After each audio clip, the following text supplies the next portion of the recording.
Ladies and gentlemen, we're back. Another episode is the Chop and Block podcast presented by DJ's Clam Shack here in St. Augustine, Florida. And it's the only place where northern and southern seafood meet. And I'm telling you what, they open back up tomorrow after a hurricane. I might be getting me some clams tomorrow. But tonight is the debut show of This Week in College Football. And let's be honest, week one could arguably be the best week of the year. Maybe because of all the hype. We've waited all summer for this. So I'm going to cut right to it. Segment one. Week one can always give you a surprise. Appalachian State over Michigan, who was ranked 5 that year in 2007, might be the biggest upset we've ever seen to start the year. Who wakes up this Sunday morning saying, oh no, this could be a long season? Coach Price, hit me with it.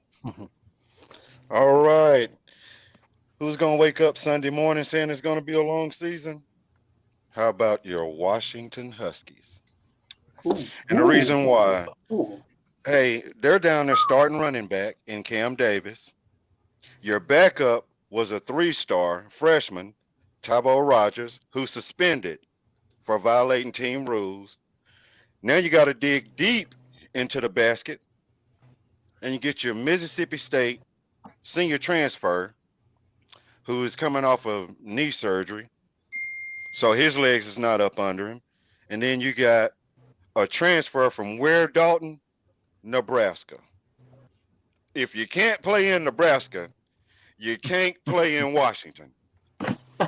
So, and they're playing Boise State at that, who also has a very nice run defense. They were ranked 17th last year, giving up only 4.3 yards per attempt. So if you can't run the ball, how are you going to throw the ball? Because all you got to do is peel your ears back, go after a quarterback. And I'm just looking for Washington to have a long day, man. They're going to wake up Sunday, and it's going to be a long season. I'm not saying Boise going to beat them, but I'm telling you, dude, they are going to struggle. All right. Yeah, maybe maybe they wake up, like you said, on Sunday, not with a loss, but a definite eye-opener and saying, yeah, even in a weak Pac-12, this is a tough year. I'm going to go ahead and give you my bombshell of the week, and I'm going to say this is an L included. All right, opening up at home this year, coming off a 9-4 record a season ago, returning quarterback Riley Leonard, who was nearly a 3,000-yard passer last year with 20 touchdowns, and he was 26th overall in the entire country on QBR. I'm going to go ahead and break the bank right here. Duke upsets Clemson, who lost some key pieces on defensive front. And let's be honest, we got a lot of questions for Clemson. So don't be shocked on Monday night if Duke upsets Clemson and Dabo Swinney wakes up a ball-headed man on Sunday morning. Let's see. Dylan, I'm interested to see what you got. Well, don't get too interested because I got the same exact thing you just said. I think Coach Price last week talking down Clemson kind of got us all hating on Clemson. Yeah, just to go on top of what you were saying, Duke's returning 17 starters. I think that's second or third most in the country behind. I know Florida State is first with like 90% of their production coming back. Now, I'm not going to say it's going to outright be an upset, but I think the spread is at 12 right now, and Clemson being a 12-point favorite, which is a lot lower than what you would think. So I think Vegas also knows that there's something brewing, and Duke, I don't know if they completely get it done, but Clemson's going to wake up the next day and be like, what the hell is going on? I really think we all kind of have that in the back of our mind. Clemson could be in trouble with this Duke roster coming back. Jared Cole. All right. Well, y'all kind of took mine too. I do think Clemson does pull it out. I don't think Garrett Riley's a scrub. I think he's really good. So for the sake of just saying the same thing, Tar Heels. Playing South Carolina week 1. Spencer Rattler's got enough weapons, and North Carolina's defense is bad enough where that could get ugly. I think the spread's Carolina -2.5 or something like that. I really don't know where the game's at. South Carolina. Or is it? Oh no! It's in Charlotte, I believe. It is in Charlotte. I think it's in Charlotte. And I'm a big fan of Duke's. But I mean, this is supposed to be the year of Drake May, Carolina CC. But if they come out first and flat against South Carolina and lose, which can happen, then that spells disaster for Drake May all year. They're going to have to put up 45 points a game easily just to be able to compete against Clemson, with Florida State being the powerhouse. So if North Carolina doesn't get it done week 1 and the defense looks as bad as we think it's going to look against South Carolina, then they're in for a long ride in the ACC this year. Not a bad one right there. Havoc, last up on this segment. Hit me with it. Yes, sir. Now, I was going to ask, is Florida State and LSU, is Florida State favored in that game or no? Because that will change my pick. If Florida State's not favored, I'm going to pick them to beat LSU. Oh, man. This week one. LSU is the favorites. I'm not quite sure how many points, but they are the favorites. Minus 2.5. 2.5. Okay, I'm going to pick Florida State to win that game then, just because they got a 6-year senior starter. And trust me, I'm a Gator fan, so I hate picking Florida State, but my brain tells me what's there. They got a 6-year senior quarterback, a lot of returning starters. They're going to be good this year. I'm picking Florida State. Let me jump in there real quick. Okay, I'm not gonna get on you too much, man, but we're gonna put some hands on Florida State. But I just want to jump in on this segment and say this. I can't believe nobody didn't say Colorado. Okay, listen, I understand that, TCU is the favorite.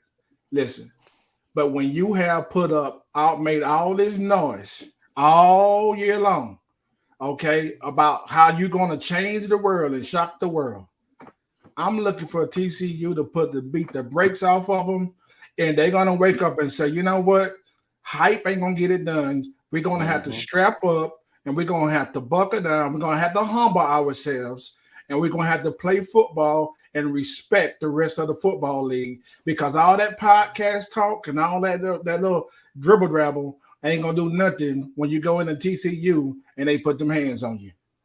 The word humble ain't going to enter that locker room, I hate to tell you. No, man. They're just lucky it's not TCU from last year. Yeah. I have something on this game later, so I'm not going to spill the beans right now. I'm going to toss it over to segment number 2.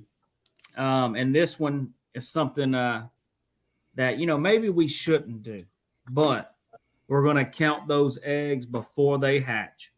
And this week, or this segment, which player will have the breakout game and be your player of the week?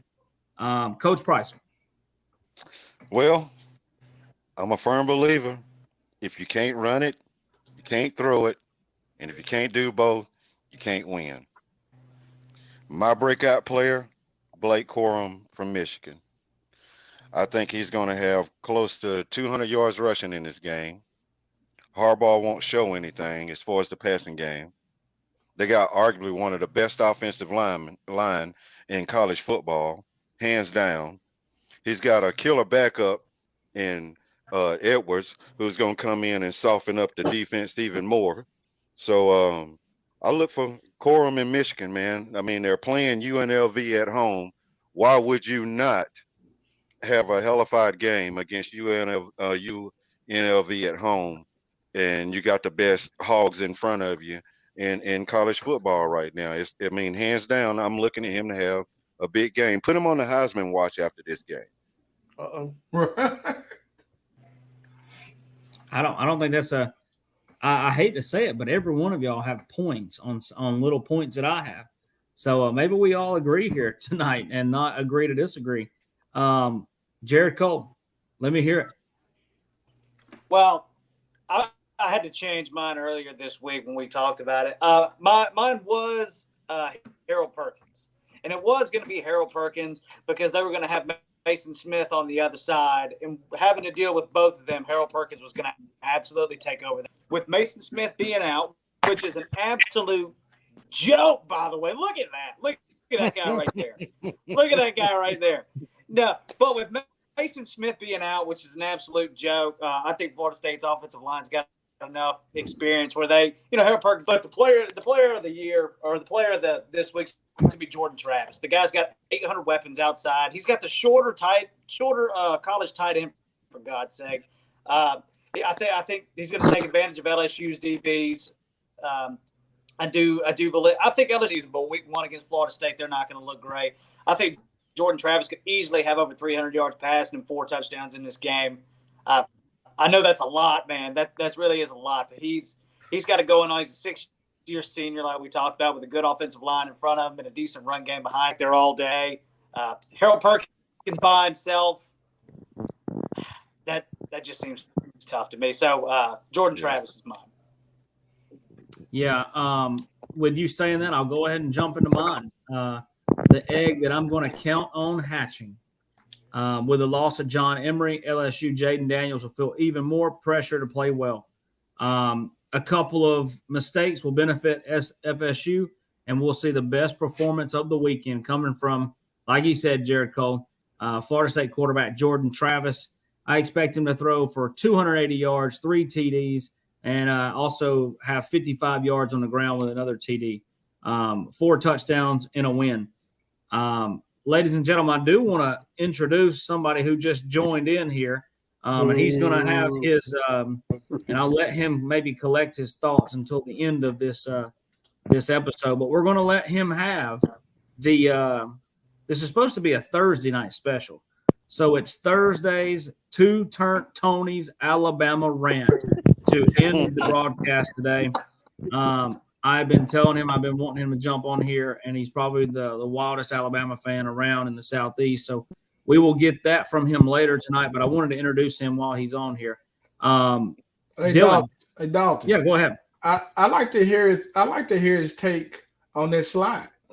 All right, bring him in. Can we get him in real quick on this slide? Tony, can you get in on this slide right here, man? Count your eggs before they hatch. Which player will have a breakout game and be your player of the week? Yeah, see, you ain't gonna like it, Barry, but I'm with Jared and Dalton on the Florida State, man.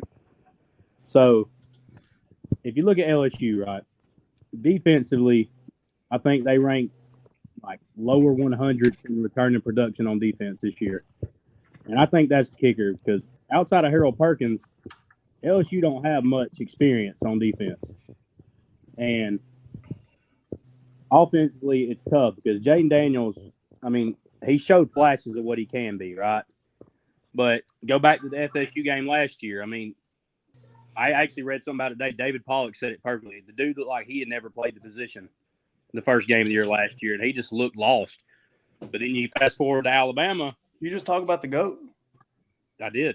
You're welcome for that autograph in your room also. But also, you look at the Alabama game. He comes out playing like he could be a freaking Heisman contender. So, on my end, I just think Travis is too good for LSU's defense. And, like Dalton said about Emery being out, LSU's backfield was already pretty thin. I mean, Emery's a 4th or 5th year guy who was a 5-star number 1 or 2 running back in the country coming out of high school and hadn't really produced much. Now, I will say the receiver for LSU is tough. I can't remember his name. Was it Nayor? Something like Neighbors. that?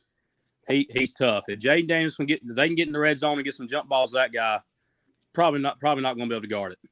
But I do expect FSU to win, and I do expect FSU to cover the 2.5. Okay, we're gonna see about that. All right, Dylan. Man, I think we who's all. your egg? I think we all picked this game, man. Jared almost went with Harold Perkins. I am going with Harold Perkins. Again, he's essentially going to be out there, on his own without Mason Smith there, which to me just means he's going to step up even more. I've got him getting over 3 sacks this game, forcing a turnover or 2. And in this game, dude, I've actually got LSU winning outright. I think, what is Florida State a -2 favorite? Yes. Yeah. No, LSU -2.5. Okay. Right. Well, yeah, I got LSU winning, and Harold Perkins is going to be the main reason for that. Look, Jordan Travis is still going to get his. He's still going to be who he is, but Harold Perkins causes enough damage to allow LSU to win the game late. Damage. Eggs. Crack them eggs. That's Yes, what we're sir. going to do. Havoc, who is your egg? And hope to God it's somebody not to do with the LSU Florida State game. Yes, mine is Drake May from North Carolina. I think he's going to have a breakout performance. He'll be going into his junior year, and he's draft eligible, and he was one of the top players last year. And just look for him to carry it on into this year against South Carolina. I think he's going to have a really good game, 3 to 4 touchdowns, and I expect him to beat South Carolina. The best quarterback in the country by far. I agree. I agree with that. Other than the All one right. out in California. Better A than lot of, better than Caleb Williams. He's better than Caleb. He's better. The film doesn't lie. And we can talk about this later in the year. Season just started. That's right. Hey, I'm going to throw it to the one and only Coach Price. My breakout player, Yeah. I gave him to you. Oh, I'm sorry. I think we're done. I got thrown off when TJ came into here. Yeah, because because everybody went after the same Easter egg around one tree. Okay. All Yeah, right. Coach The Easter Price, egg Coach, has definitely That ain't hatched, no and it hunt. looks like it's a Florida State colored chicken. Yeah. So we'll Put a move on to tiger in segment it. number 3. And, we're talking about eggs, but in this segment, we're going to talk about 2 other things, pudding and cornbread. Okay. Proof is in the pudding, let me tell you. And we say the game is won in the trenches. Yes, those good old banana pudding and cornbread eating boys up front. This segment, which offensive line group has the best performance this week and why? I'm going to start it off with somebody Coach Price has mentioned earlier. It's Michigan for me. Arguably the last 2 years in a row, they've had the best offensive line. I don't think there's any doubt this year that they do have the best offensive line. And they play I have East Carolina on their schedule. Does that have that right as well? I think it's East Carolina. Yep. I think they have the best running back stable in the country as well. I see Michigan putting up 350 plus rushing yards this week and easily. Go ahead, Dylan. All right. My best O-line performance is going to be the University of Texas. I think they are one of only like 3 schools in Power 5 to return all 5 starting O-linemen.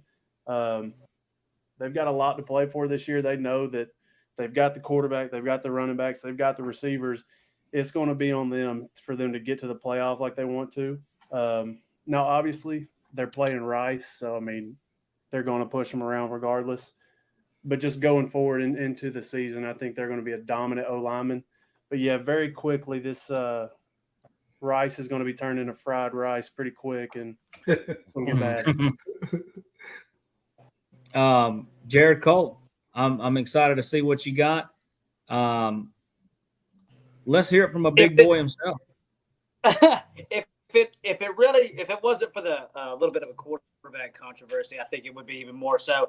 The Alabama Crimson Tide, they might yards in this game Saturday. They really might. I think they've got 16 guys back there that can run the football. I think they're going to try to take the load off the quarterback in this first game. I mean, they really might.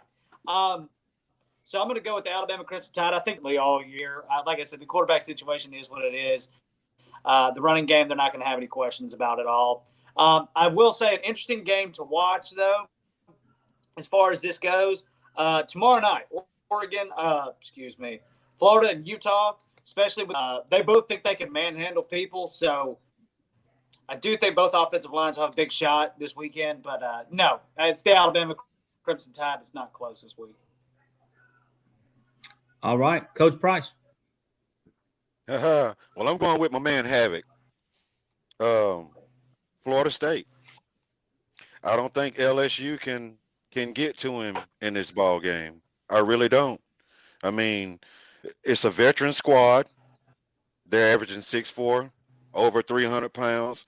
They're going to come up big on third down. I just don't see LSU being able to put enough pressure on Florida State and I see Florida State being able to run the ball easily on them because Perkins is really all they're gonna have up front.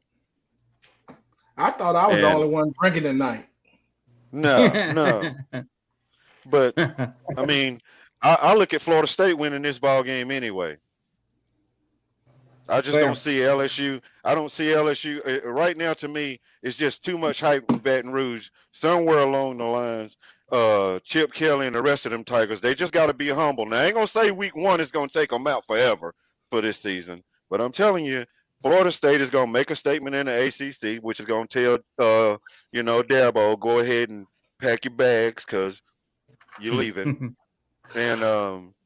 And like I said, I think it's going to make LSU get a little bit of humble pie, and then they'll come back in week 2 and be LSU. You know, I don't think you're far off by any means. Havoc, please tell me you're not going to pick those sorry Florida Gators for this. No, what sucks is it's breaking my heart. My predictions. I'm a Gator fan. First, I picked Florida State earlier, and now for my best O-line, I got to go with Georgia. They got 3 returning starters and then a couple other kids coming in.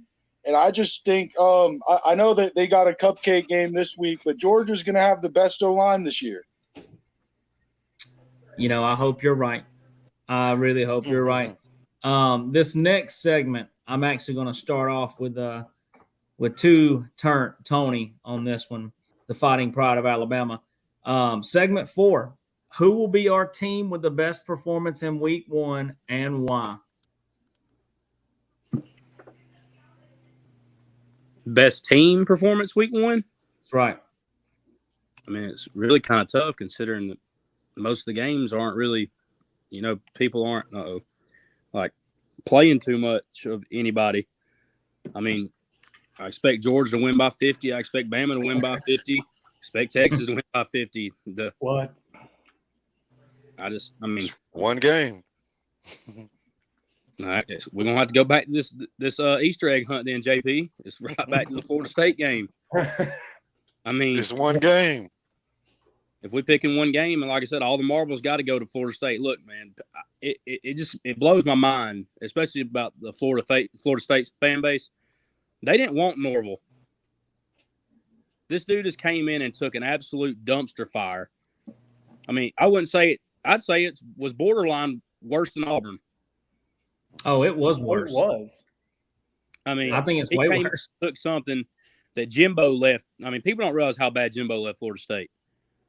And then they bring in a guy. They bring in a guy who's just god awful in Willie Taggart. Dude can't coach Mike's football. The guy came in and So made you it saying work. I can beat him? You saying I can beat him with you? Hey, JP, With you a quarterback? If we run the stuff we ran back when we played with the Midway, we beating Willie Taggart. I'm so happy to hear all of this purple hate, this Death Valley. It's not hate. The thing, No. It's I not have hate. not heard any love. Listen, Hey, I got y'all winning. we lost the first game last year against Florida State. A crippled, beat down LSU team, first year coach Brian Kelly. And what we do? We won the SEC West. Okay, we're going to be much better this year. You said Daniels looked like he was up and down. Of course he was. He never done anything like he did last year, playing for that big purple dragon. Yeah. Hold on, time out. This year, mark my words. He's going to win the Heisman. He's going to win the Heisman. We're gonna win the Natty. Hell no. Three natties in 1 year. It's already written in stone. It's already written in stone. And when we return to the next show, brother, I want every one of you to do me a favor. If you're a man of your word, let me tell you something. I want y'all to put on purple when LSU, because everybody except Dylan is on Florida State. Okay, I want y'all word that y'all gonna wear purple, and I wear whatever you want me to wear. If Florida State beat my beloved, I got a better one. I tell you what, if Jaden Daniels wins the Heisman, and LSU wins the Natty, I will get a LSU tat on my ass. Let's Okay, go. y'all heard it. Y'all heard Oh, it. Y'all heard live it. and Hey, recorded. listen. I will. Listen. Let me, Y'all heard it. Now he's either a man Hold on, of his let me word write or it he's down. not. Right? Barry, Yeah, you know right I'm a man of now. my word. Hey, And I will say you know this. what this is about, y'all? I'm gonna tell y'all what this is about real quick. TJ was at my house Yes, sir, I with was. that awesome little boy of his.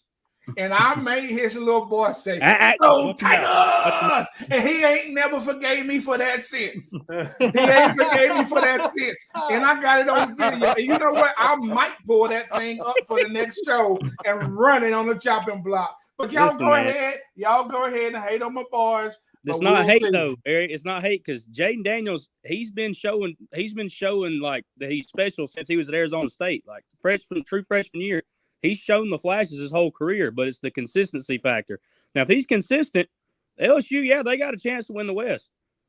But if he's up and down like he was last year, if they're marching in Tuscaloosa, and I don't care if I'm biased or not, they're not coming in Tuscaloosa if he's up and down and getting the win. If it's at LSU, maybe. No, I agree. But stop acting like y'all got a developed quarterback who is just ready I'm not to saying we do that. We'll get to Tony's Bama stuff later. Hey, let me throw it back. I want to bring in after Tony and Barry there. I want to bring in Dylan on this one. Best performance in week 1. Who is it? Best team performance. Yep. I'm gonna go Penn State. I think Penn State. I don't know the spread of that one. I think it's pretty large. I think it's 20 and a half. Yeah, it's up there. I think they cover. I think they dominate from the jump. Drew Allard 20 and a half. Do what? Yeah, No, I Drew said it's 20 Allard- and a half. Yeah, it is. Yeah, it's big. Drew Allard, to me, right now, I put him top 10. He's got potential to be a top 5 quarterback. They're returning 3 of their starting wide receivers. They're returning a top 5 running back in Nick Singleton. 4 of their starting O-linemen from last year.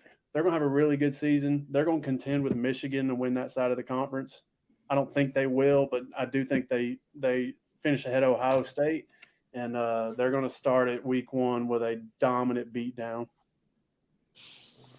Yeah, I that game was kind of a weird game for me to look at today because it almost seems like a trap. You know, it's like It does. I feel like Penn State's probably going to win and cover the spread, but I wouldn't be shocked. It seems like week 1 for them is always the weird one where they win by like 18 and a half points and it's kind of ugly. Yeah. But my team of the week, best performance anyways, the North Carolina Tar Heels. I think they have a huge opening week matchup against South Carolina, a rivalry game there. But I think Drake May throws for 300 plus and leads the Tar Heels to a victory. And I honestly, when I say best performance of the week, that means I don't see this game being within 10 points. I think it's a 10-point win or more for North Carolina. Jared Cole. Up. How many games does Neil Brown get before he's gone? I mean, seriously. I mean, really, because he's going to get smoked week 1. So how many do you give? I mean, I don't really know. I think he's gone halfway through the season. I hate to say that, but I really think it is. he will. I wanted I'll give you an honorable mention in this one, and then I'll give you my real one. My honorable mention, I think, is Oregon. Like I said, it is week 1 playing a scrub 12 team anyway. I think they come out this week. I think their defense is going to be phenomenal. I think Bo Nix has another good year. Dan Lanning in his second year out there. Like I said, he's my dark horse for coach of the year in the country anyway. So Oregon's my dark horse, but it's not mine anyway. I think they're going to take advantage of LSU's suspended players, take advantage of the DBs, running back John Emery being out. I think Florida State can really come out and show they're going to win the ACC this year. Week 1, like I said, Jordan Travis is already my player. Their offensive line is going to Trey Benson. I think Trey Benson will have a good game rushing too. And like I said, it's the big game of the week. It's the elephant in the room. Florida State's going to win this game. If Mason Smith was in the game and I had a little more faith in their DBs, I would say that. But State, Barry's sick right now. I would be too. I've heard this song before.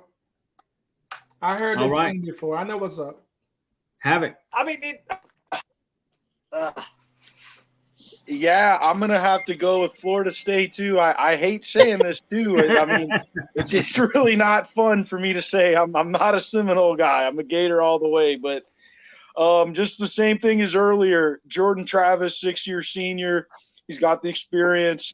He's played in big games, and I just don't see how LSU comes out with the win here. I think FSU is going to have the best team performance overall. You know, I don't think you're wrong. But I will say this for all the people that are watching, I will put in the script next week before we send it out that Florida State is off limits and you won't be able to talk about them just to make it more pleasurable for your viewing experience. I'm not talking to me. I'm talking to all y'all other dudes. After this weekend, if LSU gets this done, Barry's going to be unhinged and he's going to be on all y'all's ass. Fit to be tied. And TJ already know I'm ham. For real. All right. I Anybody will left? wear an LSU shirt next pod. If All they right. win this game. Oh, I won't be. Well- You heard my bet, Barry. I ain't wearing that purple unless I got to. Well, Barry, I got a little love for you, bro. I got a Alright. little love for you, bro. And we're talking about best team performance. The only top 10 matchup in week 1 is Florida State LSU. And if LSU wins all 3 phases of the ball game, that's special teams, defense, offense, I mean, all 3 phases, then that'll be the best performance of the week because it's going to take all 3 phases, I believe, to beat Florida State.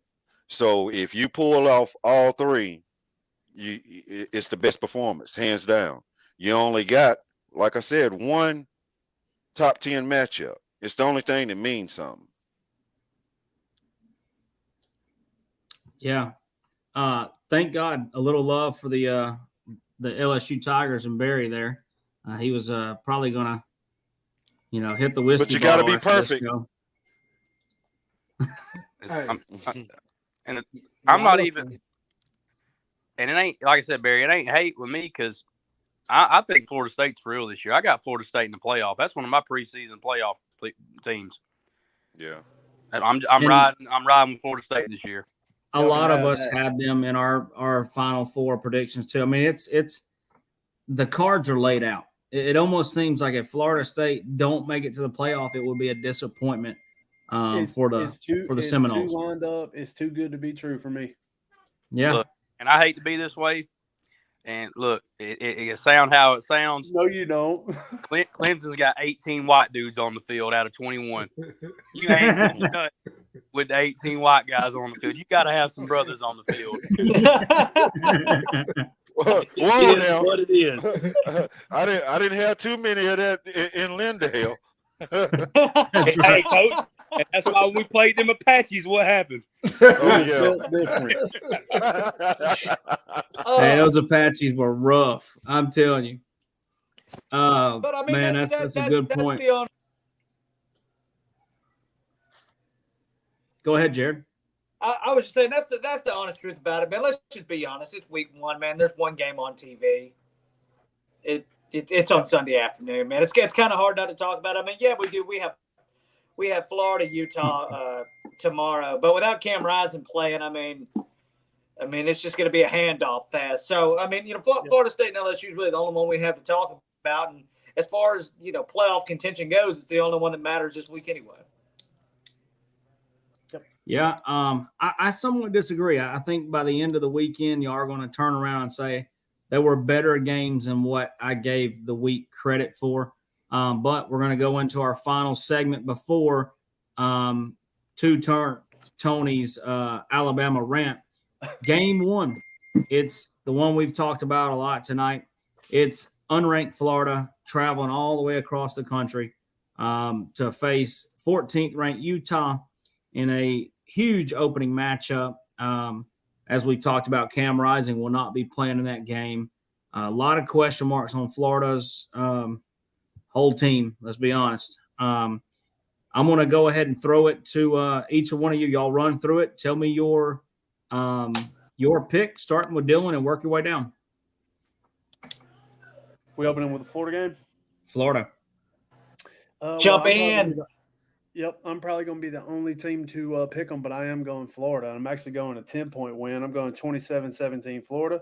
I think their new defensive coordinator, dude, he's young, but he's a chip off the Saban Kirby tree. Like he's built and molded by them. He's going to send a lot of pressure to if it's not Cam Rising, if it's official, they're going to go all after him, and they're going to sack that man and force turnovers all game. And I think their starting tight end is out as well. He is. That is right. Like a second-round tight end in this upcoming draft. Now, if Rising does play, it's a coin flip. But right now, I got Florida beating them. Havoc. I've got to go with Utah here. I'm a Florida fan. I don't like the direction we've gone with Billy Napier, and I see more of the same. Hopefully I'm wrong. I'd love to be wrong, but I'm going with Utah. Jared Cole. I'm going with the Gators, man. They've got so much to prove. Billy Napier is 100% the man for the job. I know it hasn't been, sunshine and rainbows so far, but I don't know what people really expected from that. Look, when Kirby Smart walked into Georgia, he walked into a Ferrari and all he did was turn the damn key over. Yep. But Billy Napier is coming into Florida. I mean, he brought in the staff that he needed, and I'm not just talking about coaches. I'm talking about recruiting staff, analysts, everybody else. And it's going to take a minute, and he's now competing with Florida State's good down there. So, there's a lot of competitiveness for recruits out there. But as far as just the game goes with Cam Rising being out, man, you can't tell me that doesn't affect that entire team. Now, I know it is in Utah, so, that is worth something. But Florida's got a massive chip on their shoulder. I think they're going to be able to get after the quarterback, run the football at least. And, hell, Graham Mertz might be better than we think. I'm not saying he's a Heisman winner or anything, but Graham Mertz is not the worst quarterback I've ever seen. So maybe he could flash a little bit. I do think Florida gets it done. I'm not gonna say it's a 14-point game, but I think it's more than a touchdown win for Florida. And I think Billy Napier gets some of that pressure off his back, which the pressure shouldn't be there anyway. But I think they get their first win of the season, and I think Utah has to reevaluate itself in the Pac-12. All right, Tony. See, Dylan said it's hard for me to pick it, but Dylan said it best. So, Florida's defensive coordinator, Alabama actually hired him as their linebackers coach this year. Dude is one of the greatest young defensive minds in college football. Like, when we hired him, I knew for a fact he was literally going to be groomed to be the defense coordinator within 2 years. I knew that was about to happen. Napier, he flipped the script and threw the bag out for him and got him there. I'm not saying they're going to be great this year on defense, but 3 or 4 years with him and Napier both, Florida's defense might be top 10, top 15 in the country. Like, the dude's that good. I think he's like 26. I think he's our age, somewhere in that area. Young. Dude he's up there. But I don't care what they say about Graham Mertz. They can talk about how he was misused at Wisconsin, all that crap. There's a reason Napier and his staff was trying to get DJ Lagway to reclassify for this year. They know what they got in Graham Mertz, and they know they can't win anything big with him. And by big, I mean 8 games. I don't see Florida going to Utah after, the heat they've been in. That changed the elevation. You got to have more than just morals and heart for your coach to win in college. This ain't high school. This ain't no old town rivalry. This is college. And Utah's got a really good coach. So I got Utah by a field goal with or without Rising. All right. Before I throw it to Coach Price, I'm going to give you my prediction. We've touched on a lot of it. Cam Rising's not there. But the backup did play in one full game last year and won. I think he defeated Washington, and then he filled in for Cam Rising after he tore his ACL in the Rose Bowl, and they won that game. So there's definitely talent there. And let's be honest, it almost seems like a work to me that Utah today releases that Cam Rising won't play. I think that was the plan all along. I think they have prepared the backup to start this game for months, and I think it'll pay off. Utah wins 24-17. Go ahead, Coach Price. Not so fast, my friend.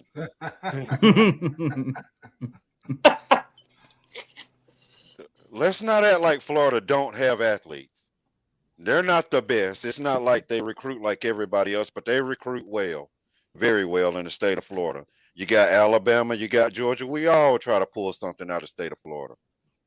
I don't think with a backup quarterback, regardless of how long you try to prepare him, you can't prepare anybody for an SEC defense with a great SEC defensive-minded defensive coordinator coming off of the pedigree that this guy's coming off of.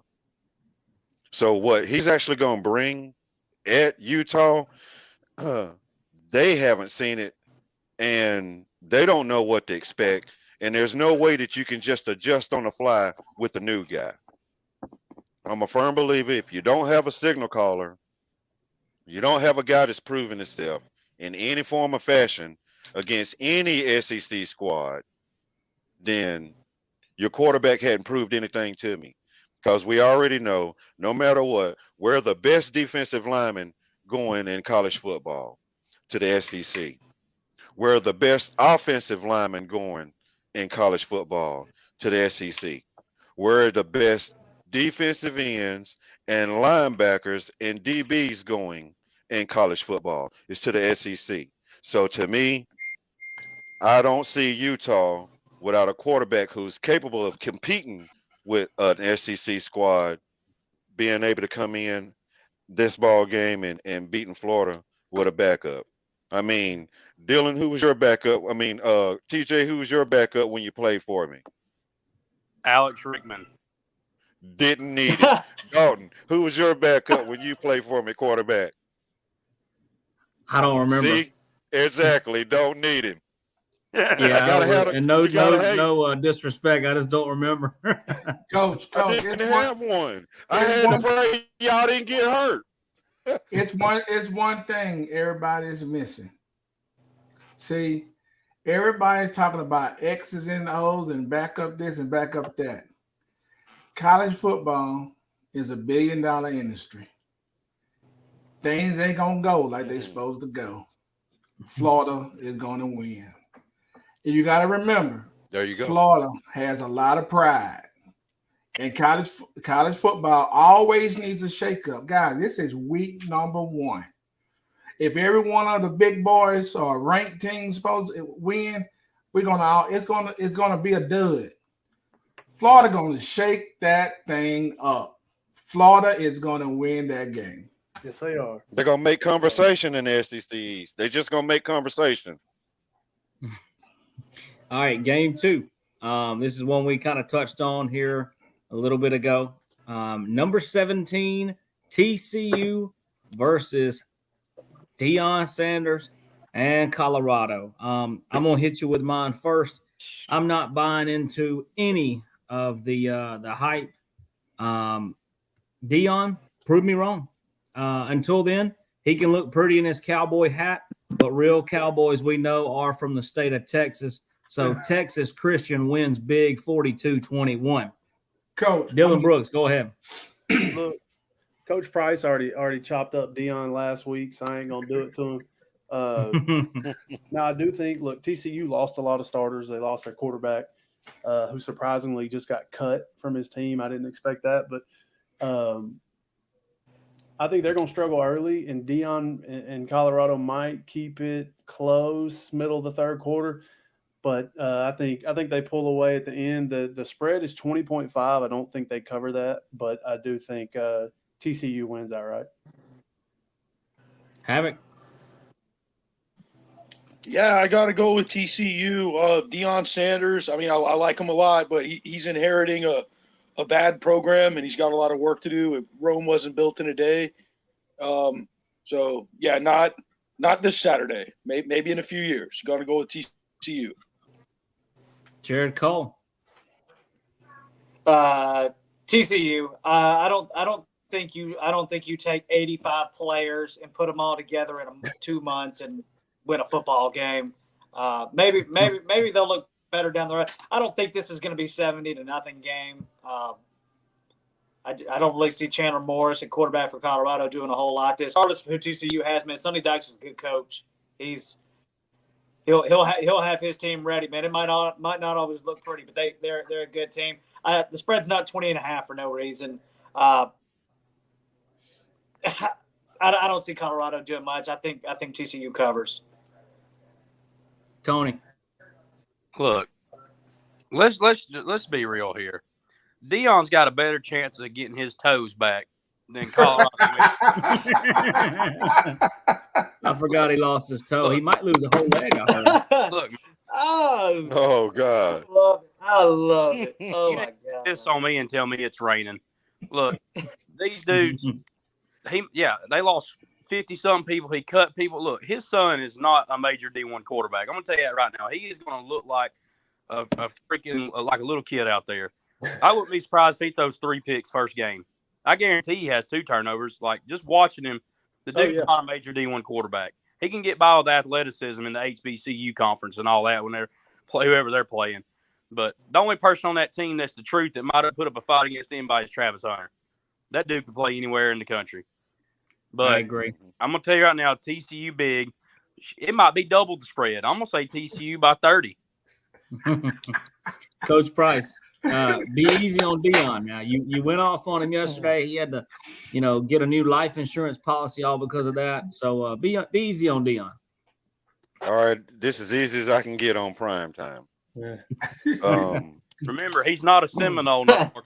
Price. He said that. Yeah. Perfect. What a joke. I don't see Colorado beating TCU with everything that TCU lost. I agree with Dylan. I don't think it's going to be a big blowout. I think Deion will keep him a little bit close just because of who TJ said, Travis Hunter. It's going to be hard to try and throw on him. And, TCU is going to try to throw the ball. But I think it's all going to come down to a coaching decision. When you sit and say, Deion, why did y'all go for it on, 4th and 6 on your own 30? Because you thought your son could get back out and do the same thing that he did a couple of plays ago. I just think it's going to be some dumb coaching moves and calls that'll be made in that game to let you know that Deion is just hype. It's no coaching. Coaching is development. Coaching is not coming out with the limelight on you and not your players. You put your players before yourself if you want them to respond to you.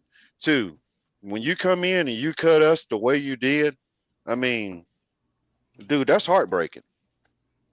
I chose Colorado because that's where I want to go, but then Deion came in with a cowboy hat with the Jerry curl up under, and he kicked me off the team, huh? I mean, seriously, you got to coach better, and I know he'll turn the program around eventually. But it's never going to be nothing major. We won't get another Cordell Stewart out of this bunch that he got. I mean, what he's going to do is he's going to make a little name for himself, and he's going to increase the win percentage for Colorado. Instead of y'all winning 1 or 2 ball games, y'all will win 4. But What did they win last year? 0? yeah, they were. They didn't win one conference game last year. 12, right? They were 0-8. They were 1-11. 4 wins this year. This is a story about ego, hype, and pride. Mm-hmm. TCU has enough pride because that program and that school, whether you look, all across the board, they have told you, we want to be heard. We want to be something. And listen, that's the pride part. The ego, well, let me just get to the hype. That's Colorado. And the ego, 21, prime time. It's time for him to be humbled. The way he's handled a lot of things, the way he has made a spectacle out of everything, trying to build all this hype. So what? You got a couple, 2, 3 players. These people are not going to let you come into their kingdom and act like they haven't put the work in. They don't belong to be there. That's not going to happen. I'd be shocked. I mean, I'd literally be shocked. I might fall out of one of them recliners in my theater if Colorado beat TCU. Because if they do, we'll never hear the last of it. We'll never hear the last of it. But I think that it is time, and I hope that this is the game. I'm not a Colorado fan at all. I don't like how a lot of stuff went down. I don't like how the players were talked to. I don't like all of this hype because I respect the game of football. Football is not won on hype. Football is won when you put them pads on, you get on that turf, and, hey, you hike that ball. So I'm looking for TCU to say, hey, they're going to be the team that makes the statement for the rest of the league to say, y'all ain't all that, and we just showed you, TCU. You know, and one more thing to add to it. Yeah, go ahead. Is you got to think about it. TCU is kind of proven where Colorado right now is not. And when you look at recruiting and everything that goes on in every conference, TCU recruited to beat who? Texas and Oklahoma. Right. So if you're looking to beat Texas and Oklahoma, you're going to recruit on that level. And that's the reason why, even though TCU lost a lot, they did well in recruiting in the past few years. And I don't think it's going to affect them, man. Deion finna get the horns knocked off that Buffalo. You know, hey, as a matter of fact, have y'all ever had a bison burger? For sure. Hey, I brought a bison steak and we cooked it at Tony's house one time, and that was absolutely fire. Amazing. You can get them that's the best thing you'll get out of exactly. And that's the best thing you'll get out of Colorado is a bison burger. Yeah, they might be a lot of them served up on this Saturday. But you know, I'm gonna mention one thing before we move on about this game. What's funny is we're all bashing, you know, Colorado, and we're all talking about this. But you know what's funny? When this game comes on Saturday, I guarantee you all of us are going to turn it on. Yeah, we got to see it, you know. Yeah. So I'm going to push it to game 3, another one that I think all of our TVs will be on. It's 21 North Carolina versus unranked South Carolina. I have North Carolina in a big performance from Drake May, winning 35-24. I said it would be over 10 points. I got it at 11. Go ahead, Dylan. Yeah, right there with you, man. I think everybody knows it's gonna be the Drake May show.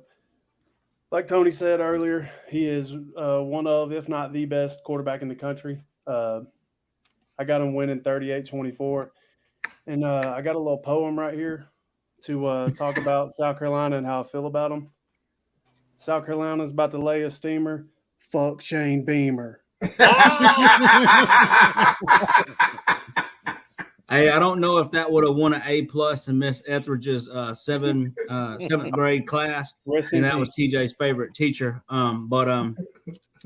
You know, that was a great poem, Dylan. I appreciate you sharing that with the group here.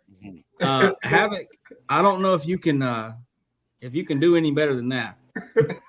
No, I can't top a poem, but I can say that Drake May is here to stay. And he's gonna have a big game, and expect North Carolina to win probably by at least 10 points.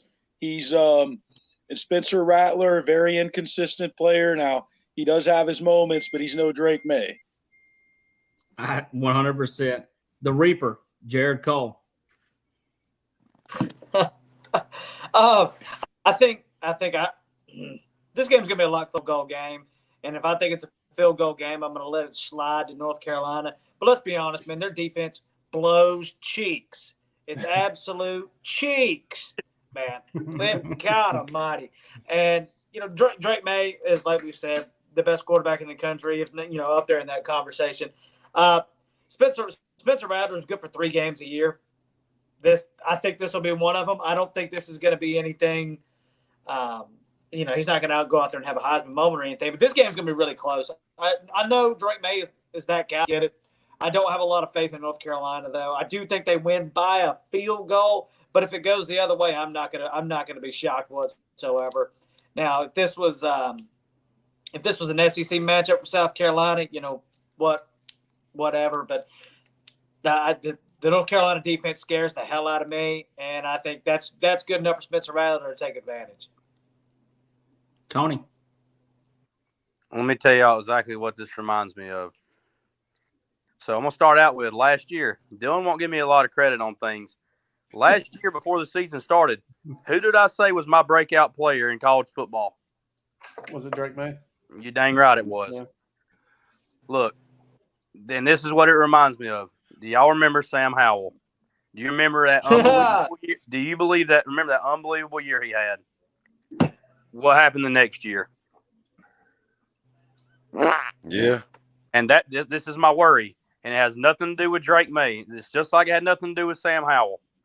The O-line is terrible at North Carolina. Drake May does not have any weapons at receiver. His running backs stay beat up. A man can only do so much. And I know Dylan said F. Shane Beamer, but it's Beamer ball. I mean, the guy's not a great coach, but he's not a bad one neither. And if you can get pressure on Drake May, I don't think the receivers are good enough to get open.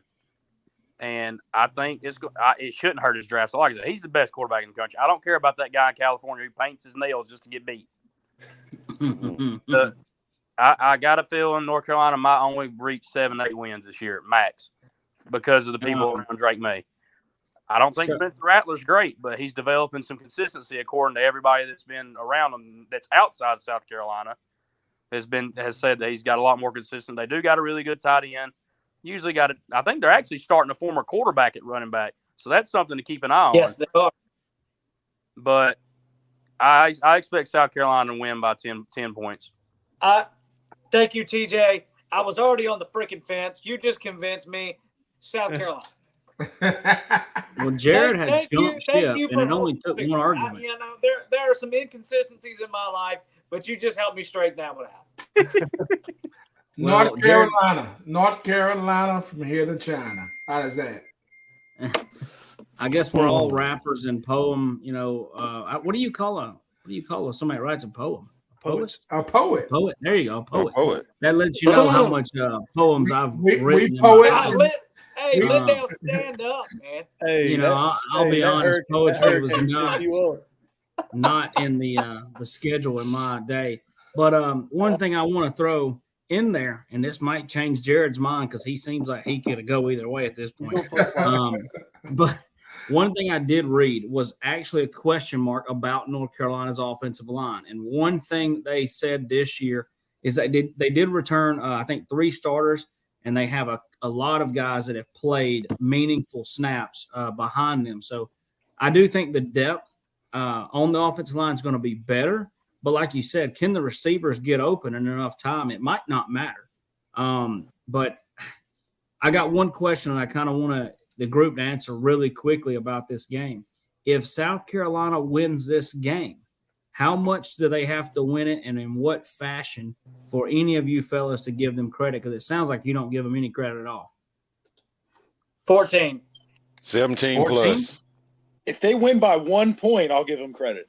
Look, guys, South Carolina beat Clemson, and we still didn't give them credit. It's true. No. That is And very I true. never will. South Carolina's not getting credit unless they upset a big dog in the SEC. That is plain and simple. And that big dog has got to be the Georgia Bulldog. You beat anybody else in the SEC, it don't matter. But guess what? They ain't beating the Georgia Bulldog now, and they ain't beating them in anywhere in the near future. So I got money on Kirby's Loafs, man. I got my money on South Carolina, and in fact, I got all of my money on every team that plays against UGA.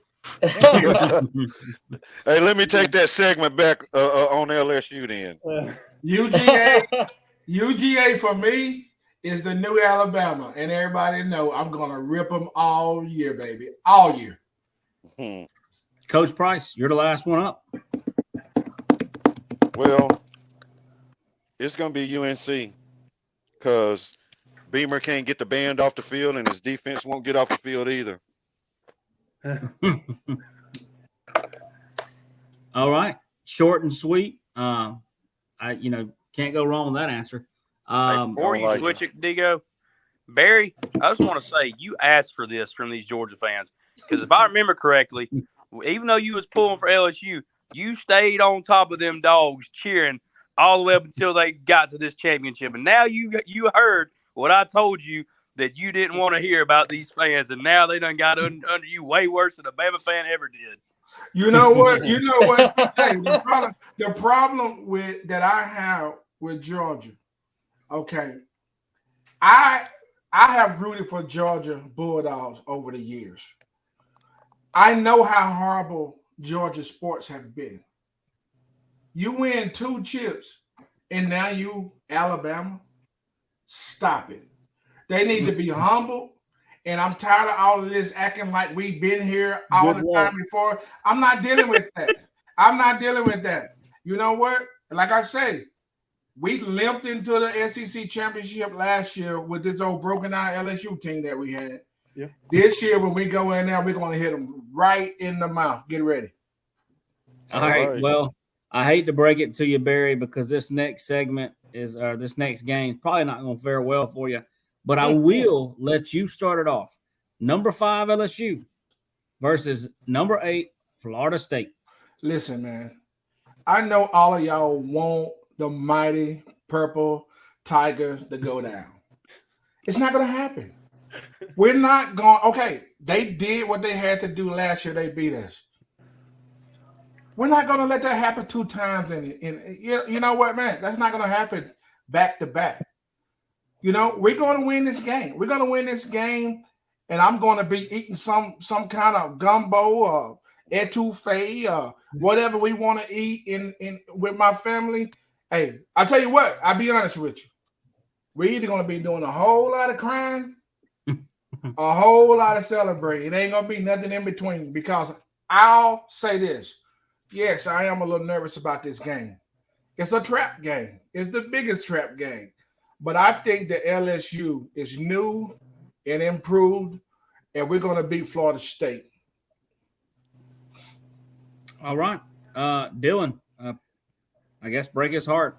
No, I'm right there with him. I think we're the only two who's going to pick it, but I got LSU. Oh, yes, right. You field goal. I got LSU 34-31. Look, we know what it's going to be. It's going to be Jaden Daniels versus Jordan Travis. The only difference is I don't think there's anybody on Florida State's defense that's comparable to Perkins. And I think that's the difference in the game. Perkins is going to make so many plays. He's going to be unblockable. You can scheme away from him, but, he's just going to make plays. He's going to get turnovers. LSU's going to win the game. Have it. My dog. I got to go with Florida State in this one. Jordan Travis probably going to have 4 to 5 touchdowns total between running and throwing. Well, running and throwing, not he's no Mahomes. He's not going to pass for 5 touchdowns. I mean total. I want to clarify that. Just Brian Kelly's teams historically, I've noticed, have started slow back to when he was at Notre Dame as well. So he usually doesn't win big games like this. I don't mean to put him on blast like that. He's a good coach, not great, but I got to go with Florida State. Jared, looked like you wanted to jump through the webcam when Dylan said something, so go ahead. Did Jared Verse die and go somewhere else? Dude, that guy's a stud. I'm not saying he's Harold Perkins. It's not what I'm saying. But I am saying that he's a freaking stud. It's easy for me. I think this is a Florida State game. I don't think LSU will be able to run the football, especially with Emory being out.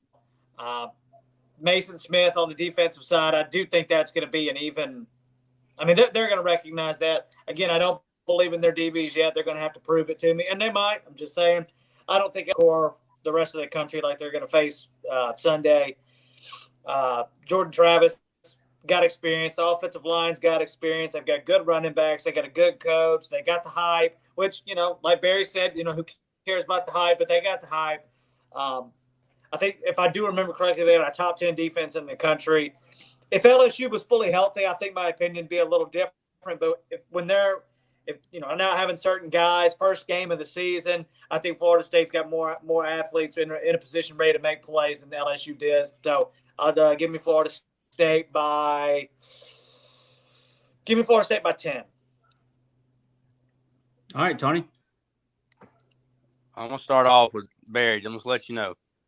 This game really doesn't mean nothing for LSU regardless. Right. Win or lose, it does not determine the LSU season because they could still lose one or possibly even two. Well, I'm not gonna go that far. They could lose one more SEC game and be fine. Because regardless of what anyone thinks, it's a 2-team race in the SEC West. But let me ask y'all a serious question. You think a Seminole is scared of a little old pussycat? They about to put a spear in the side of that cat, tie it up, and declaw that thing. FSU. That's all I'm gonna say. And we're gonna. This sounds like you still harboring feelings from when Brian Kelly went for that 2-point conversion last year and knocked off them little bitty old elephants. Yeah. Hey Barry, I'm just saying. Look, I'm more hurt about the blocked field goal that still went in against Tennessee than that. Because at least y'all drew something up worth the crap. Tennessee kicker kicks it, we block it, it still goes in. So it is what it is. Coach Price. All righty. Well, I said it earlier. I don't think LSU's defense is going to be able to get to Florida State's offense or quarterback the way you think they are. They don't have enough. Perkins is the only real weapon over there. They'll keep him in containment.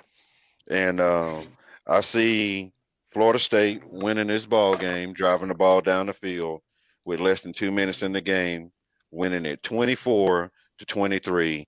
And on that final drive, Florida State will pick up 2 major third downs that's going to break LSU's back.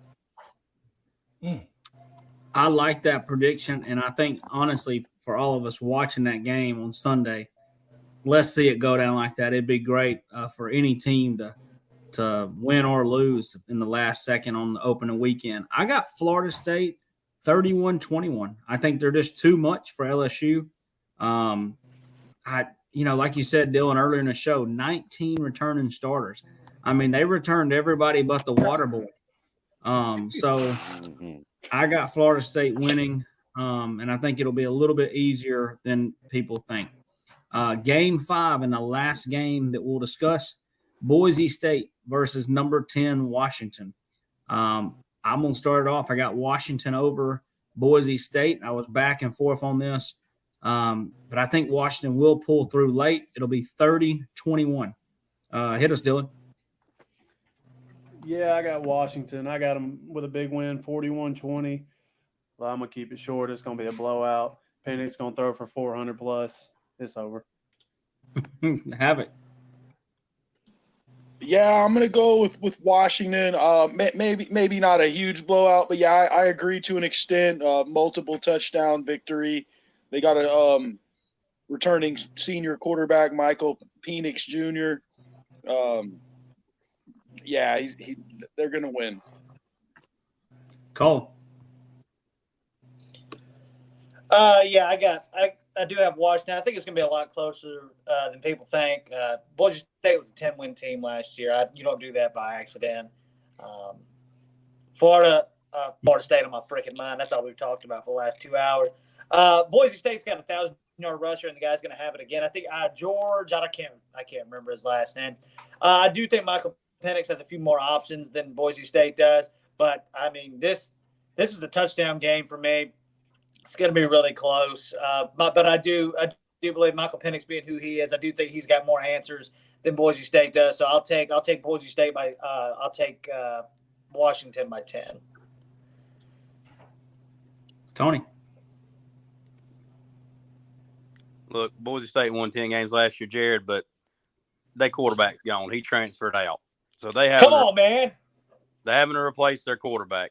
And this ain't Alabama and Georgia. They ain't got no 4- and 5-star laying around. They 3-star out of the backwoods of Wyoming coming out there to play quarterback. So Michael Penix Jr. is the most versatile QB in the Pac-12. And they got one of the best offensive coordinators in the country. Alabama interviewed him. Alabama wanted him, but he just wanted too much money. So he's back at Washington. I expect Washington to put up 50. All right, Coach Price. Well, not so fast, my friend.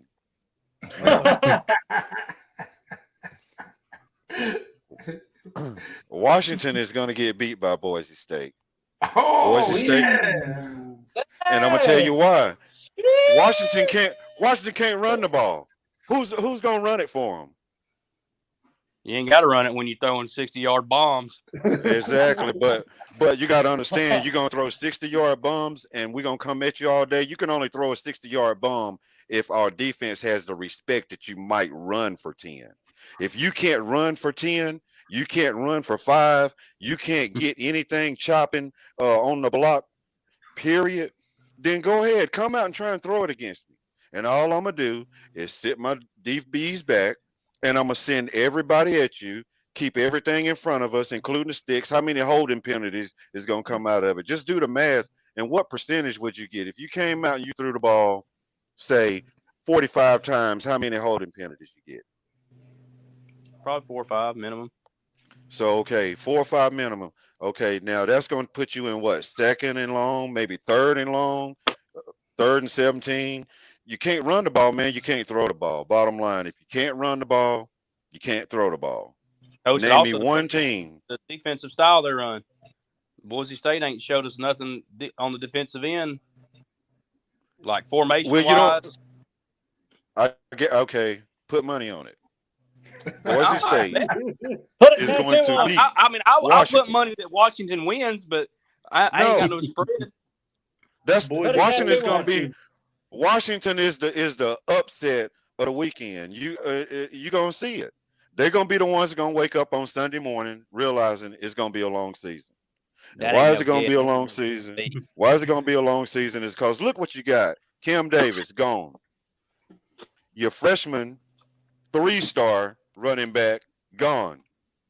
A Mississippi State who couldn't get no playing time in Mississippi State with a hurt, bummed up knee and his feet not under him. That's who you're going to put in the ball game? Or let's go get this kid from Nebraska who's 5'10", 200 pounds. That ain't enough meat in the backfield. And you a slash wide receiver, and that's all y'all got at running back? That's all y'all got. So I'm not scared of you. And I don't think Boise State is going to be scared of them. Upset alert. Number 10, the one team other than that number 5 LSU team in the top 10 that'll go down on Saturday. Man, when LSU finish with Florida, I'm a call. I might just show up at every one of y'all houses. I don't know. I don't know what I'm gonna do when LSU put that foot in them. Hey, listen, I'm going with Washington to chop down that cherry tree easy. Back to you, Dalton. All right. Before we get to our guest speaker today for his segment, one thing I wanted to ask you fellas, is there anything after this weekend that would shock you? I'm not talking an LSU win. I'm not talking Washington loss. I don't think that's shocking. I think we could kind of see that coming. I'm talking, a Texas A&M loss.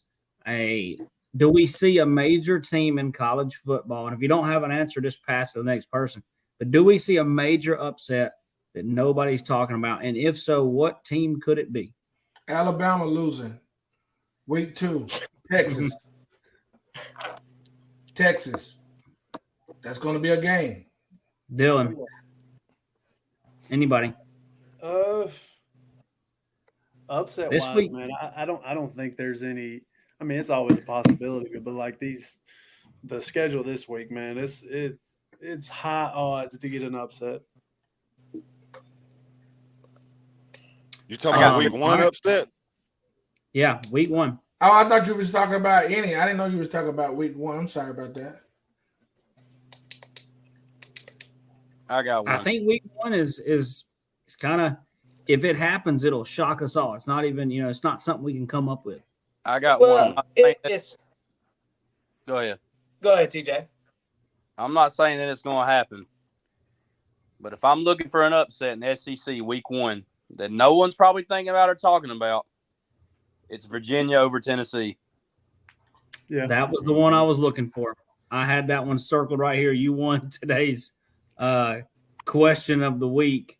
I didn't think anybody would say that, but that's the only game that I see that does. I don't think it's going to happen. I think Virginia is actually going to be very, very bad.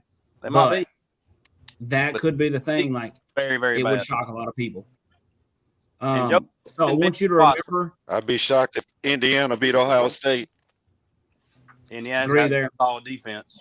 See, that was going to be mine. It's not necessarily the upset, Indiana beating Ohio State, but Ohio State just now naming a quarterback today, and he said he's going to play both of them on Saturday.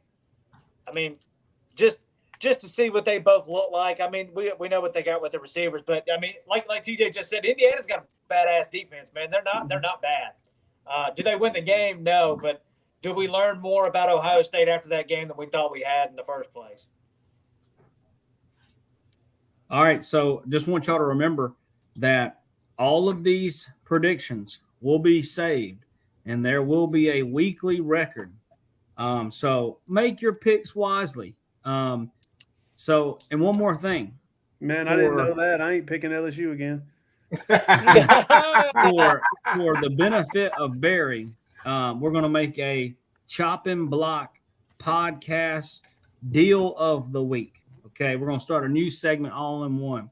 If LSU wins this ball game next Thursday night or Wednesday night, whenever we pull out the next college football show, everybody will be in purple. Yes, I gotta see it. I gotta have that purple. And listen, if Florida State wins, I'll buy a stupid hat cap, and I'll wear that Florida State hat for a week. I'll wear All it right. for a week. That is the deal of the week. And now we're going to throw it to our guest speaker.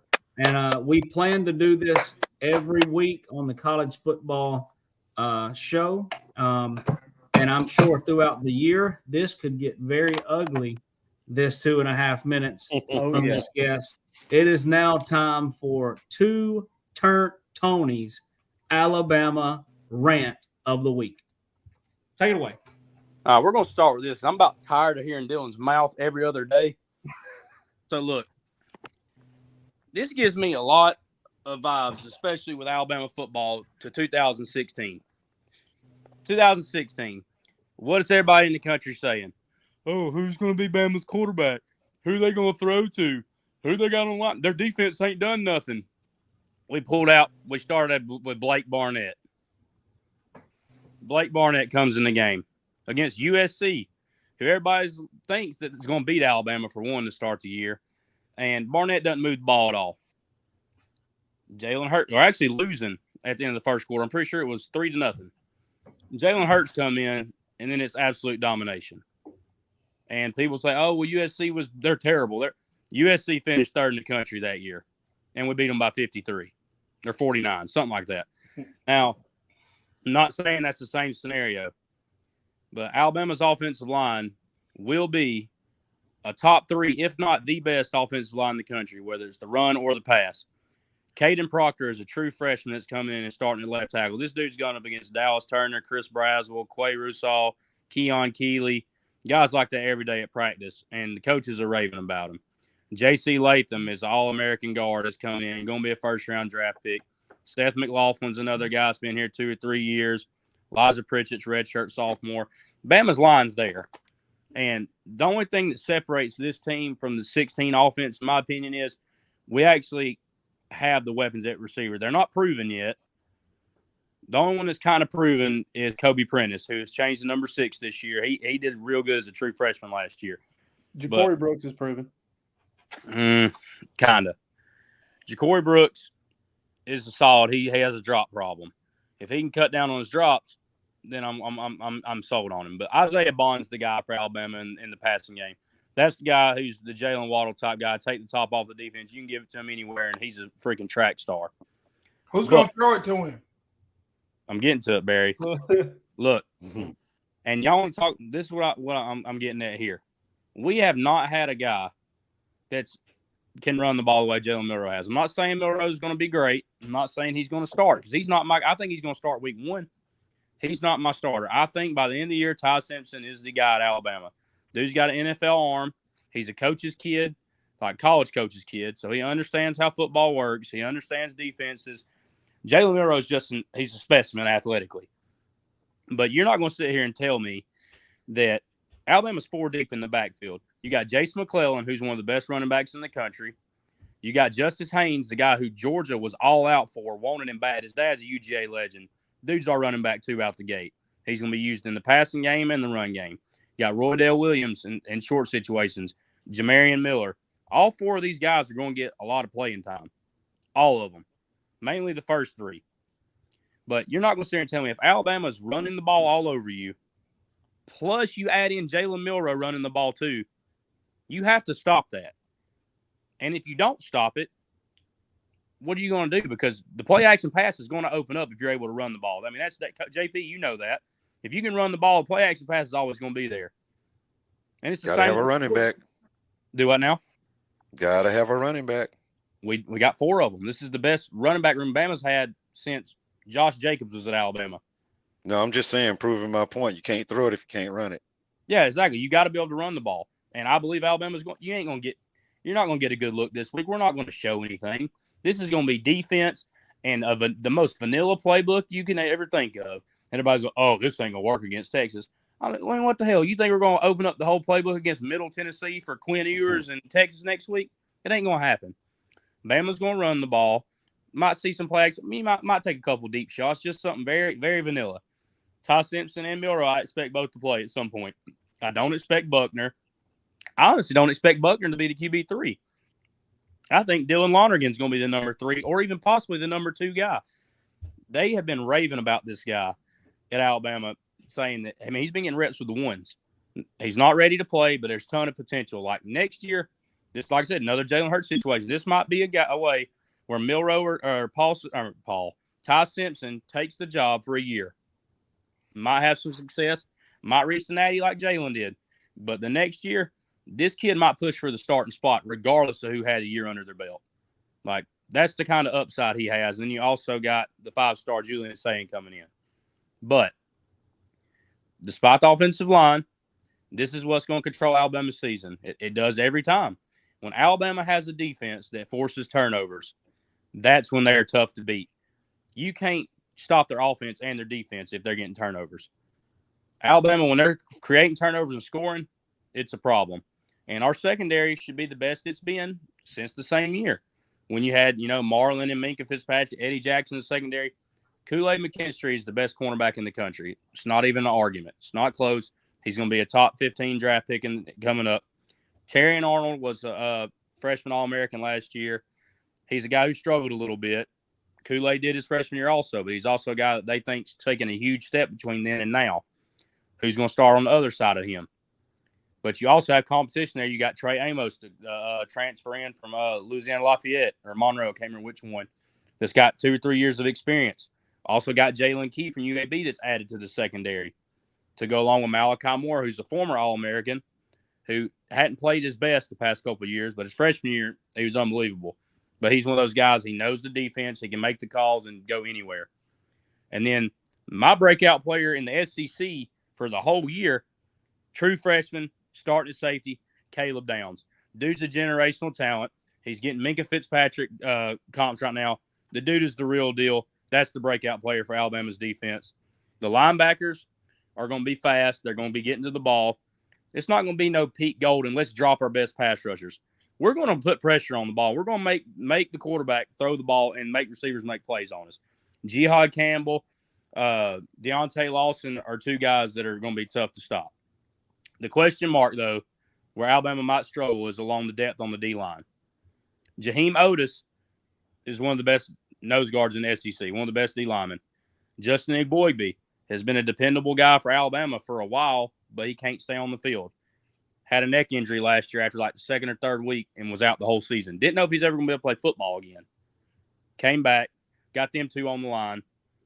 And then after that, we actually kicked off Jamil Burroughs, who was supposed to be a guy on that defense. He just enrolled at Miami, by the way, going to be ineligible. but apparently he punched a coach at practice. So yeah, that'll do it. Tim Smith is one of the guys. Tim Keenan, those are guys on the defense that are going to have to fill that spot. I don't know if we got the depth on the D line. If Bama can't stop the run, that's going to be a problem. But I think they will develop the depth. I think the defense is going to be top 5 in the country. And if Alabama can run the ball and limit turnovers on offense, they're a playoff team. Man, it sounds like everything. It sounds like everything in the world got to align, for y'all to do something. No, I'm just stating the facts. I'm not going to sit here and come on here and tell you this and this and that. This is what's going to happen. I'm just saying, from my perspective, this is what I think we have to do. The defense is going to be great. In my opinion, they're going to be top 5. That's what I'm telling you right now. Alabama's going to have the best rush offense in SEC. That's what I'm telling you. Those two are definite. I disagree. But disagree all you want to. Anyways, Ole Miss in Florida. Ole Miss won't do nothing against a good defense. I don't care what they do against Vanderbilt. Anyways, it's just like it's every year with Alabama, Barry. If the quarterback doesn't turn the ball over, they're contenders. That is the question I was going to ask you. Is Miro a turnover machine? Yep. Last year he was. Last year, not necessarily in the past. He did throw a terrible interception, but he had 2 fumbles in the A&M game. But like I said, you can't judge that off of one. Heck, Georgia's quarterback before this year had what? His first year had 1 touchdown and 5 interceptions. And then last year he looked a little bit better. And I still think Carson Beck's terrible. But good and terrible. Good and terrible. A lot of things. Good and terrible he is. But that's nothing to do with Georgia. I've disliked Beck since he was committed to Bama. I didn't want him at Bama. He decommitted from us. Our best friend, KJ, didn't want him going to Florida. And when he committed to Georgia, we were all surprised. Because he's a baseball guy. But before we get out of here, let me ask you this question right here, man. This is a serious question. What happens if Alabama loses the West again this year? Nothing. This is my realistic expectation. There's 2 games on the schedule that I look at and I'm like, okay, Bama's got a possibility to lose these games. The first one's week 2. We're at home against Texas. This is Texas's LSU year. If they're going to do it, it's this year. They returned everybody on the line. They got 3 legit receivers, including a true freshman 5-star Jonte Cook, who will make an impact in that Alabama game. They don't have any running backs that are proven. They got a former Alabama running back on their roster, but who knows with him? I don't know how their defense is. But he'll be great if he was still in that Crimson Tide. He'd be great. I wanted him to stay at Alabama because he's a speed guy. He's probably a 10-3 hunter guy. Damn. But he quit. He wasn't getting playing time. He actually was going to get used. I mean, I don't have nothing against the guy. He was at Texas last year. The only one that went to Texas I had a problem with is Jaleel Billingsley and that piece of crap of Jai Hall. He's worthless and he ain't ever going to play football again. He's garbage.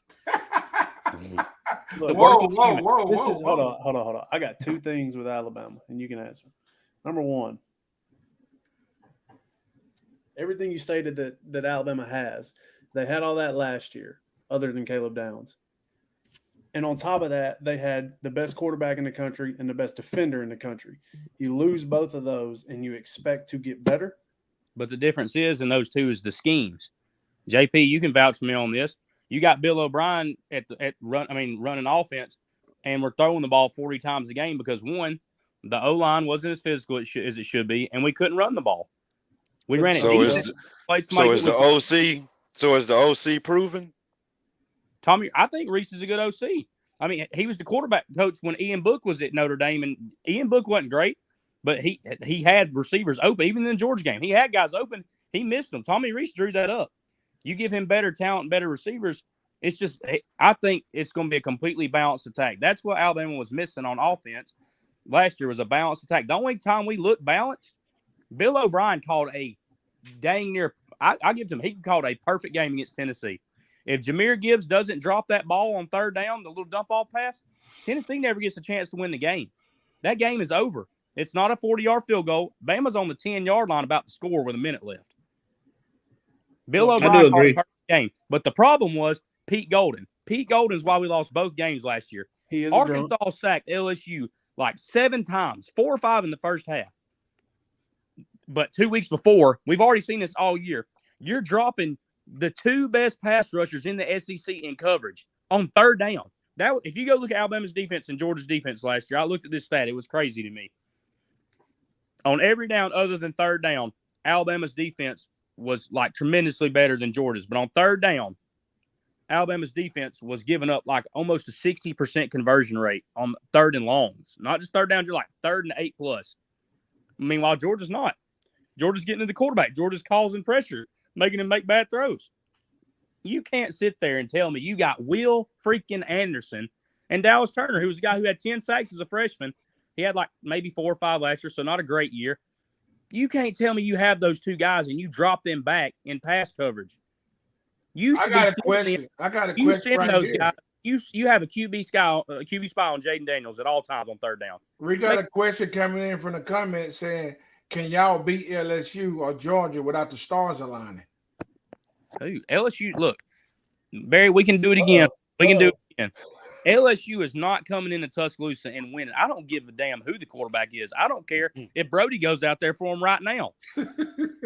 Y'all are not, and that's not me being biased. Look, it took the stars aligning when I came to your house for LSU to beat us in Tuscaloosa. Tua had to fumble without even getting touched, running on a freaking tightrope for LSU to get any momentum. Oh, so I guess we just was sitting in the stands while y'all was playing. I guess we wasn't out there playing. I ain't got nothing to do with the stars line. What I'm saying is we won. Y'all did. And what I do, I got up. I was mad. I said, appreciate it. Man, I invited this man to my house, man. To had a where great time, where I put all my resources in. Because I've been listening to all this junk online. And I will say this man is a whole lot more humble than he has been. Must be something to do with Georgia. I don't know, or LSU. Yeah, But- we done humbled him but down the past 2 years. This man used to. We used to have to take his temperature every 5 minutes. This He's is calm, cool, and This- collected. This is why, and Hey. Dylan vouches for it because it's Georgia fans, man. It's not these ones. It's the ones on Twitter, man, that come across my feed every day. I've done got so tired of it. I've tried not to even respond, but sometimes I still do. Like, it's so dumb. It's so dumb. Some of these people that don't know anything about football, they don't know their head from their you know what. And I gotta read it. Yeah. And I just don't understand some things that are being like. It's different when you sit there and you can tell me, look, Carson Beck's going to do this because of this and because of that. He's got, like, if you're being a real football fan, I know we're talking about Bama, but let's get on it right here. Kirby bragged about not taking anybody out of the portal last year, right? Or 2 years ago when they won the Natty. You're going to sit here and tell me Kirby went out and got 2 receivers, not one, but 2 receivers out of the portal to come in and play, and he's not worried about the quarterback. He knows what he's got in the quarterback room. No, he was worried about the wide receiver position. No, he's getting the players around him to help the quarterback out. Plain and simple. But we got the same wide receivers. But I got to be honest. I haven't heard anybody cry as much as Nick Saban about the portal. What do you mean? He's just been crying about the portal and the NIL, and Nick he been Saban crying all the time Dabo about it. Jr. Hey, I want to know when are we gonna get the famous TJ line on the show? What line? Let's hear it. You're an idiot. We're gonna have to get a couple in here first. I can name a couple, but they ain't in here. After week 2, we're gonna get pissed off, TJ. No, That's you what I ain't. was going to say. No, you ain't. I think Let's do this. Break this down from a fundamental standpoint real quick. Do you Break it think down. Nick Saban is dumb enough? Look, you're playing Texas. Quinn Ewers, probably a top 3 quarterback in the draft next year, right? Yep. They got all these weapons, blah blah blah. You know we're trying to build off. We're trying to be balanced, right? If you don't think Alabama is going to come out here and try to keep the ball out of Quinn Ewers' hand as much as possible, all we need is the defense to get 1 to 2 stops, and that game's over. And I trust the defense. Let's be honest. Who are y'all trusting right now? Without knowing a player on the field, are you trusting a Nick Saban defense or a Steve Sarkisian defense? That's all I want to know. I'm trusting a guy who had 160 yards passing in the first quarter last year. Okay. He's going to do it again. Like Johnny Manziel did that the first time he played Alabama, and then the next year he had nothing until the third quarter, and they were down 20. So it happened. That was 2012. The game was different. Now it's about scoring. Okay, yeah, but if you keep the time of possession, and Alabama's having 6-7 minute drives, and Texas is trying to score, and they're playing catch up, what can you do? Hold on. Look, that is next week, fellas. Week 2. It's a big part of our Anyway, show. I didn't So get we're to not going to mention any more about that football I didn't game. get finished. These are my 2 games. I think Alabama's got. If realistically, there's 2 games that I think that we got a chance to lose. It's like I said, week 2 against Texas. The only reason I'm so confident is because we got them at home. The other one, they suck. We know they suck, but we struggle every time we go to Kyle Field. We struggle with A&M. I don't think A&M's great. I don't think they're going to be contenders. I think they're an 8-win team this year, better than last year. But you go in there with 105,000+ fans. Let's be real, probably about 110, and it's going to be hard, especially depending on the quarterback. Like I said, Nick Saban's not going to be scared to pull the trigger. Milroe's going to get the thing off rip. As long as he don't turn the ball over, he can run all he wants to. He can throw whatever we got to do. If we can run the ball, because his play action pass is going to be there. As long as he don't turn the ball over, I'm fine. But like I said, when it comes down to it, when the big games matter, I think Ty Simpson is going to be the guy. And like I said, if Bama doesn't have turnovers from the quarterback position, they will be back in the playoff.